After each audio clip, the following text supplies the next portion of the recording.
Di akhir Ihya itu ada cerita tentang rojak, dan ini pasti di luar dugaan sampean, karena sanad itu cara berpikir itu ya ikut saja, yaitu ada dua orang ahli neraka dipanggil Allah dalam keadaan di borgol, ditanya sama Allah, enak di neraka? Jawabannya pemuda itu ya, wah Gusti ya di neraka kok enak, ya jelas gak enak. Ya sudah, kamu kembali lagi ke neraka. Dugaan kita kan pasti anak ini gak mau, ternyata enggak, dia lari sekenceng-kencengnya menuju neraka, semangatnya Masya Allah. Makanya ini sekaligus ijazah, kalau disuruh masuk neraka yang apa?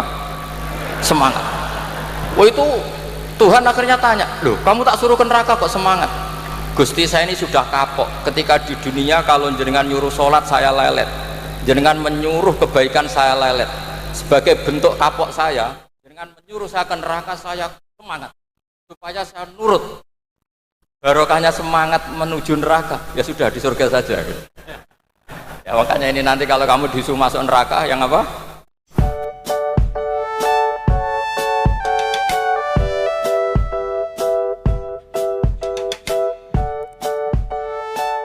Assalamualaikum warahmatullahi wabarakatuh.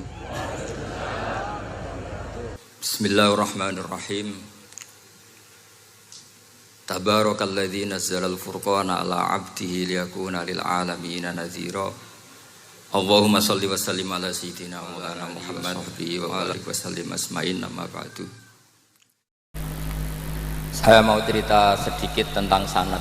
Jadi buyut saya kandung itu namanya itu Hafsah. Jadi buyut saya kandung itu namanya Hafsah. Itu lahir di Damaran. Damaran itu belakang imaman Masjid Kudus, hanya sekitar 30 meter dari imaman Masjid Kudus. Itu punya bapak namanya Maksum, punya bapak namanya Soleh. Soleh itu bin Kiai Haji Asnawi Sepuh. Nah yang Mbah Soleh saya itu, saya generasi ke-7 dari Mbah Soleh itu. Jadi pas ke-7, kalau ke-8 itu sudah kata orang-orang kaya gitu, kenapa kamu miskin, generasi ke-8 katanya. Jadi Mbah Soleh Darat itu orang Jepara, orang Mayong tuh. Itu dulu ngajinya diantaranya di buyut saya, di Mbah Soleh bin Raden Asnawi Sepuh. Raden Asnawi Sepuh itu cucu dari Mbah Mutamakin. Itu kesanatan saya. Jadi saya punya naskah banyak. Tadi Gus Nurul tak kasih tahu. Ini diantara contoh naskah Mbah Soleh Darat. Saya punya banyak, mulai Hikam sampai Jawahirut Tauhid, terus beberapa tulisan-tulisan beliau itu masih di lemari buyut saya di Pondok Damaran. Terus buyut-buyut saya itu juga yang diantaranya ada yang nikah di keluarga Gedungan, dan itu sebagian melahirkan Pak Said Akil. Jadi buyut-buyut Pak Said itu adiknya buyut saya. Tapi kalau saya dengan beliau itu sepuh beliau. Jadi kalau saya manggil Pak Said itu kira-kira kalau nggak paman ya mbah. Kenapa saya cerita ini? Karena diantara ikatan sanad itu zuriatam ba'duha min ba'd. Ada keterikatan cara berpikir berdasar sanad. Tadi seperti yang dikatakan moderator, laulal isnadu laqala man sa'a ma sa'a. Andai kan tidak ada sanad, maka orang akan berpikir agama sesuai maunya. Dan itu bahaya sekali. Karena agama ini riwayat, seperti tadi yang dikatakan inna hadzal ilma dinun fanzuru amman ta'khuduna dinakum. Saya punya sekian contoh cara berpikir sanad dan cara berpikir rasional. Di akhir Ihya itu ada cerita tentang rojak, dan ini pasti di luar dugaan sampean, karena sanad itu cara berpikir itu ya ikut saja, yaitu ada dua orang ahli neraka dipanggil Allah dalam keadaan di borgol, ditanya sama Allah, enak di neraka? Jawabannya pemuda itu ya, wah Gusti ya di neraka kok enak, ya jelas gak enak. Ya sudah, kamu kembali lagi ke neraka. Dugaan kita kan pasti anak ini gak mau, ternyata enggak, dia lari sekenceng-kencengnya menuju neraka, semangatnya Masya Allah. Makanya ini sekaligus ijazah, kalau disuruh masuk neraka yang apa? Semangat. Oh itu Tuhan akhirnya tanya, loh kamu tak suruh ke neraka kok semangat? Gusti saya ini sudah kapok, ketika di dunia kalau jenengan nyuruh sholat saya lelet, jenengan menyuruh kebaikan saya lelet, sebagai bentuk kapok saya, jenengan menyuruh saya ke neraka saya semangat, supaya saya nurut. Barokahnya semangat menuju neraka, ya sudah di surga saja. Ya makanya ini nanti kalau kamu disuruh masuk neraka, yang apa? Semangat. Karena kita di dunia itu ada di akhir ikhya. Artinya itu kan di luar dugaan kita. Cara berpikir seperti itu di luar dugaan kita. Akhirnya dia jadi ahli jannah. Cerita kedua ya masih di bab yang sama. Yang satu disuruh enak di neraka, ya enggak Gusti, sudah kembali lagi ke neraka. Si orang ini tolah itu. Terus ditanya sama Allah, kenapa tolah? Ya Allah, ketika engkau memanggil kami ke surga, saya tidak pernah ngira kalau akan engkau kembalikan lagi ke neraka. Ya sudah, kamu di surga saya karena khusnudzon sama saya. Ini berarti ada dua sanad.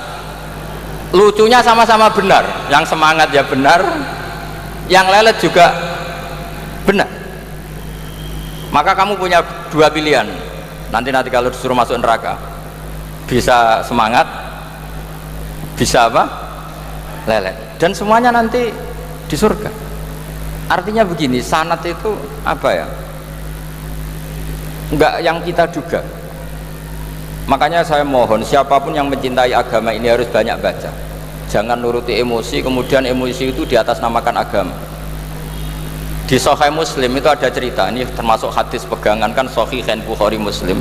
Itu ada cerita seorang sujud sama Allah itu kan banget baiknya, sangat baik. Kemudian yang sujud ini diinjek oleh pemuda yang nakal, diinjek. Ketika diinjek, yang sujud spontan ngomong begini, fawallahi la yaghfiru wallahu laka, demi Allah, Allah tidak akan maafkan kamu. Di luar dugaan, tentu kalau nggak ada sanad, omongan ini normal karena nginjek orang apa? Sujud. Tapi di luar dugaan, Allah mewahyukan ke Nabi di zaman itu, disuruh bilang sama orang yang sujud itu, Allah ngendikan, manggalladzi yata'alla alayya alla aghfira li fulan faqad ghafartu lahu wa ahbattu amala. Siapa yang mencatut nama saya bahwa saya tidak bisa memaafkan orang yang nginjek, Allah tersinggung karena namanya dicatut. Saya ini Tuhan bisa menyiksa dan bisa mengampuni. Kenapa sifat saya jadi satu hanya menyiksa? Sifat ampunan saya di mana? Itu kalau nggak sanad nggak bisa. Saya ulang lagi, Allah itu apa?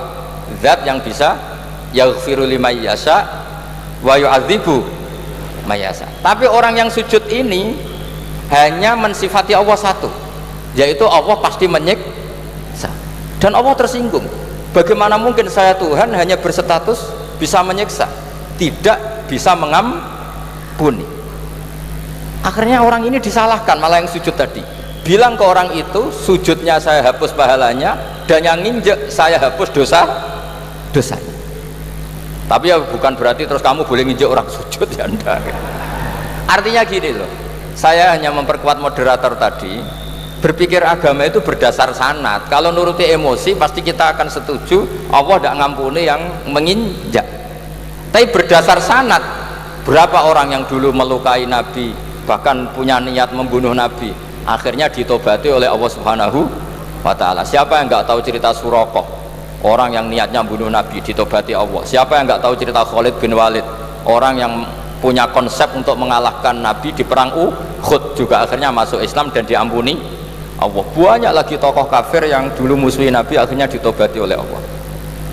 Sehingga ketika Nabi sangat marah ya dengan mereka yang kafir, malah ada ayat turun, laisa laka minal amri syai'un aw yatuba alaihim aw yu'adzibahum, bahwa wilayah mengampuni dan memaafkan itu wilayah Allah. Tentu kita secara syariat akan mengatakan yang nginjak itu salah, pasti itu. Kalau yang nginjak itu pasti salah, yang kafir pasti salah. Tapi jangan katakan kalau Allah tidak bisa menobati mereka. Lagi-lagi yang bisa mengertikan itu apa? Sanad. Kita ngaji di bab itu bahwa ada orang diinjak, ternyata Allah ketika yang sujud mengatakan wallahi la yaghfiru wallahu laka, demi Allah, Allah tidak akan maafkan kamu. Loh, mensifati Allah dengan satu sifat la yaghfiru itu Allah tersinggung karena Allah bisa yaghfir. Makanya ini penting sekali saya utarakan supaya kita ini bicara itu sesuai sanad. Karena andai kan tidak sanad, agama ini di logika, kemudian logika orang itu berbeda-beda. Maka kayak apa kacaunya agama ini? Terus yang ketiga, saya beri sekian contoh. Ini saya bawa kitab hikam yang diterjemah oleh Mbah Soleh Darat. Saya dulu pernah ngaji hikam sama banyak Gus Zofur.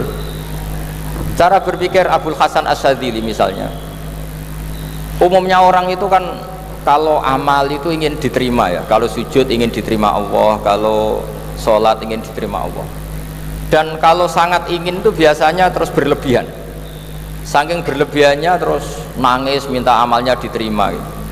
Tapi efek negatifnya gini, jangan-jangan nggak diterima, lalu kalau nggak diterima gunanya apa? Ini buruk sekali kalau mulai tanya sujud saya jangan-jangan nggak diterima, kalau nggak diterima gunanya apa? Itu menurut Abul Hasan Asyadzili itu pertanyaan dari setan. Bagaimana mungkin kita pernah menyesal atau menyesali sujud yang pernah kita lakukan untuk Allah Subhanahu wa ta'ala? Wong dadi kawulane Allah, wis dikai bumi, dikai oksigen, dikai rezeki, tahu sujud, bareng dikasih tahu Jibril sujud kamu nggak diterima, wah getun aku sujud be Allah. Masa sujud sama Allah getun? Maka kata Abul Hasan Asyadzili begini, kafa bika jazaan an radiyaka laka ahlan, cukup sebagai balasan dari Allah yang luar biasa kamu ditakdir sujud. Woi keren. Coba kalau kamu nanti ketemu Allah, ada orang yang sama sekali di bumi nggak pernah sujud, lalu kamu ketemu Allah sujud berkali-kali, kemudian dapat kabar kalau sujud kamu nggak diterima, pantas mana kira-kira? Pantas yang pernah sujud apa pantas yang nggak pernah sujud? Pantas yang pernah sujud. Sehingga pikirannya Abul Hasan Asyadzili, sudahlah kamu bahagia saja karena kamu ditakdir pernah sujud, itu satu anugerah Allah yang luar biasa. Kamu nggak perlu terganggu diterima apa nggak diterima, karena kalau kamu terganggu itu nanti lama-lama mengatakan apa gunanya sujud kalau tidak diterima, dan itu setan menang kalau sudah ada pertanyaan apa gunanya sujud. Nah, makanya disebut min syarril waswasil khannas. Kata Abul Hasan Asyadzili, waswas di sini adalah setan ngeridu kamu supaya kamu ngeset semua ibadah kamu, jangan-jangan kamu nggak diterima, kemudian kamu menyesali semua ibadah yang pernah kamu lakukan. Betapa buruknya kita, wong ngamal apik kok disesali. Makanya saya ini sebagai kiai itu termasuk kiai yang paling sukses ya. Betul, karena perasaan saya itu sudah sukses dulu sebelum nyata sukses apa enggak penting. Saya sering motivasi santri yang ngapalkan Quran 10 tahun enggak hafal-hafal, nanti kalau ketemu Allah tetap keren. Pernah ngapalkan kitab saya? Pernah Gusti. Hafal? Tidak. Tapi kan keren pernah menghafalkan, daripada sampai nanti tanya pernah ngapalkan Quran? Tidak. Kok hafal lagu dangdut? Nah itu pusing sama jawabnya. Tapi kalau santri saya pernah ngapalkan? Pernah Gusti. Di mana di Gus? Hafal? Enggak. Pede saja? Enggak. Tapi saya mencintai kitab engkau dan bukti cinta saya tak hafalkan. Cuma nasib tidak memihak saya Gusti, kan masih lumayan itu. Daripada ditanya pernah ngapalkan Quran? Tidak Gusti. Jebule apal lagu dangdut, yang ibu-ibu apal harga cabai naik turunnya harga berambang. Ini harga sembako hafal, tapi kalau Quran tidak hafal. Nah, pikiran-pikiran kayak Abul Hasan Asyadzili itu harus kita kembangkan. Makanya saya suka sekali ketika Mbah Mun yang sekarang diteruskan Gus Wafi meresmikan Thariqah Syadziliyah.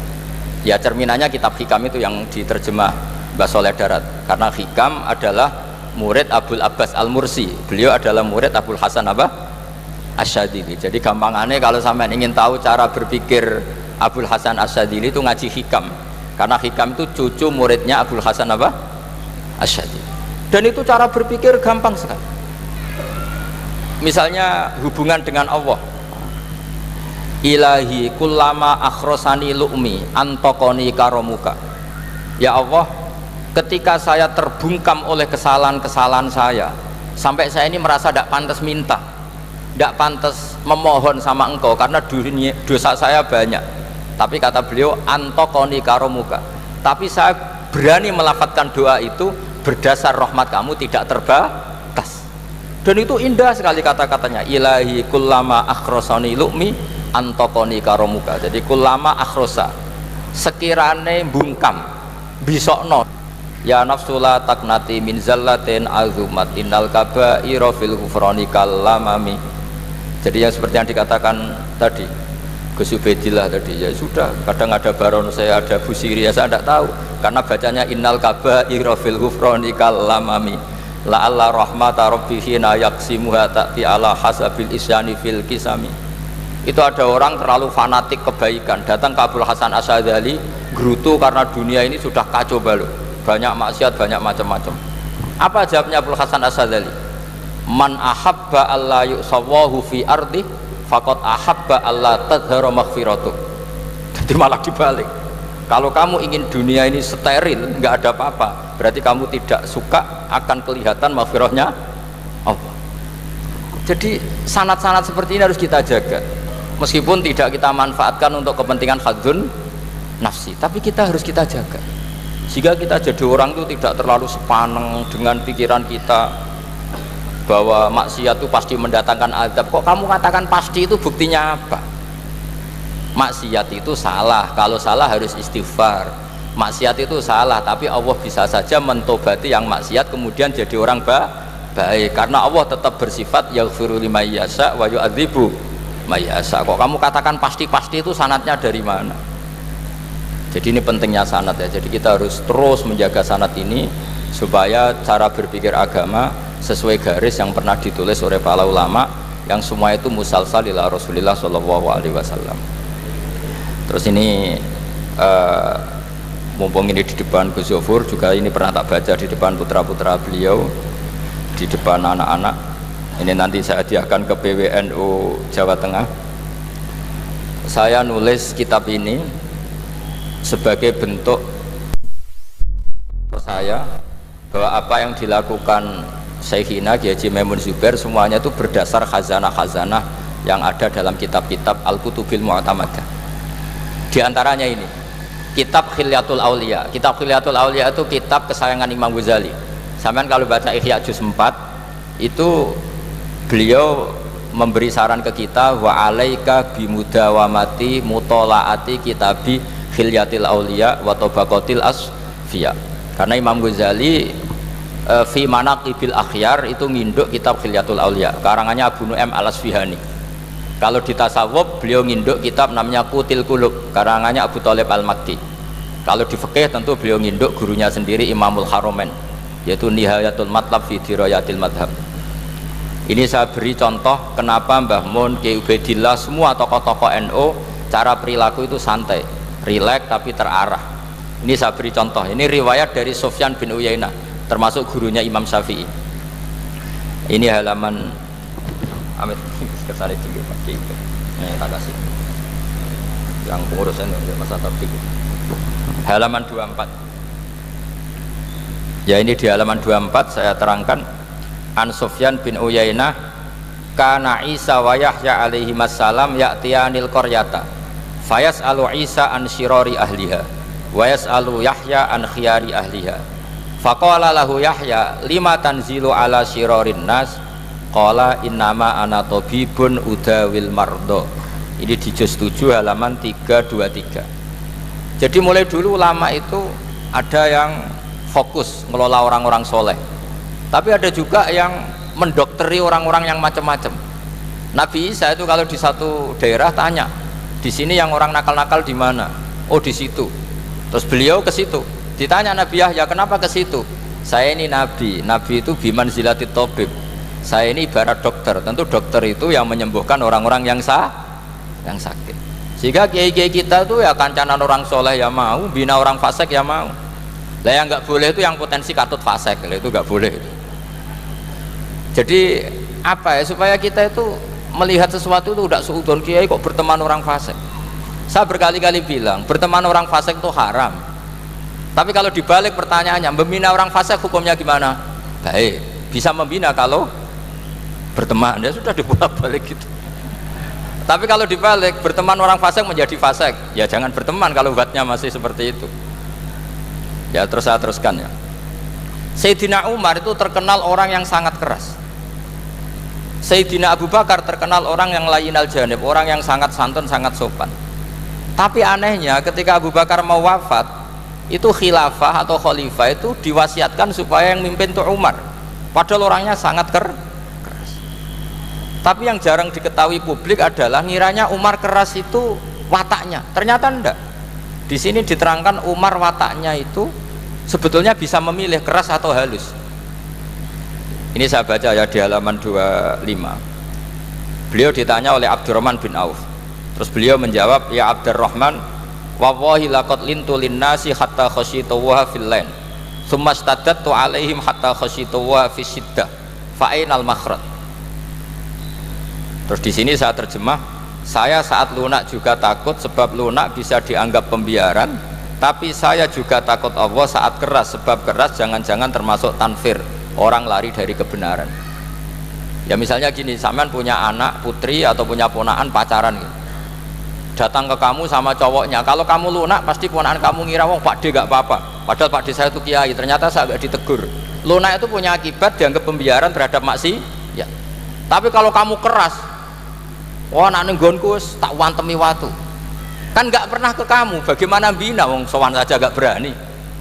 Artinya efeknya sama, terlalu lunak ya punya efek tidak bisa bina, terlalu keras juga punya efek tidak bisa bina. Maka kata Sayyidina Umar, fa wallahi laqad lintu linnas hatta khasyituha fil lain.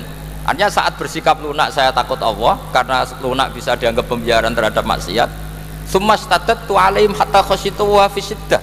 Ketika keras saya juga takut karena kalau terlalu keras bisa tanfir, bisa orang lari dari kiai, dari orang